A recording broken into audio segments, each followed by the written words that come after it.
বাংলা 12 মাসের নাম। বৈশাখ, জ্যৈষ্ঠ, আষাঢ়, শ্রাবণ, ভাদ্র, আশ্বিন, কার্তিক, বর্ষাকাল। বর্ষাকাল।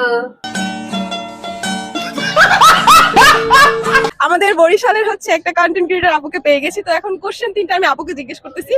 প্রত্যেকটা কোশ্চেনে হচ্ছে 30 সেকেন্ড করে থাকবে। আমি 3টা কোশ্চেন জিজ্ঞেস করবো, টোটাল 1.5 মিনিট, ঠিক আছে? পারলে 500 টাকা। আমার ফার্স্ট কোশ্চেন হচ্ছে ইংরেজি 12 মাসের নাম। ইংরেজি 12 মাসের নাম: January, February, March, April, May, June, July, August, September, October, November, December.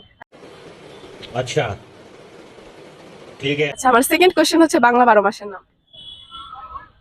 Boishakh, জ্যৈষ্ঠ, আষাঢ়, শ্রাবণ, ভাদ্র, আশ্বিন, কার্তিক, 2,000 years later. মাঘ, ফাল্গুন। ও আরো দুটা আছে, sorry। আচ্ছা যাই হোক, আপু চেষ্টা করতে। আচ্ছা আমি ইয়া করবো, ওকে। বর্ষাকাল। What?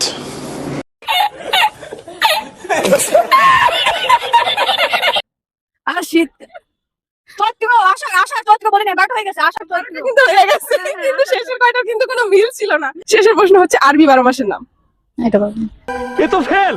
কেন শোনা, এটা কেন পারবা না? এমনি আরবি পড়তে পারি, কিন্তু 12 মাসের নাম কখনো শিখা হয় না। আল্লাহ। আচ্ছা যাই হোক, আল্লাহ আপুরে নাকি মাফ করে দিবে। আপু আমার কাছ থেকে ছোট্ট একটা হাদিয়া নিল, ঠিক আছে? তোমার কেমন লাগছে? হ্যাঁ, অনেক ভালো। পেজের নাম কি? আমার পেজের নাম হচ্ছে নেকি অফিসিয়াল। আচ্ছা, এই পেজ সবাই ফলো দিবা। আচ্ছা ভালো থেকো।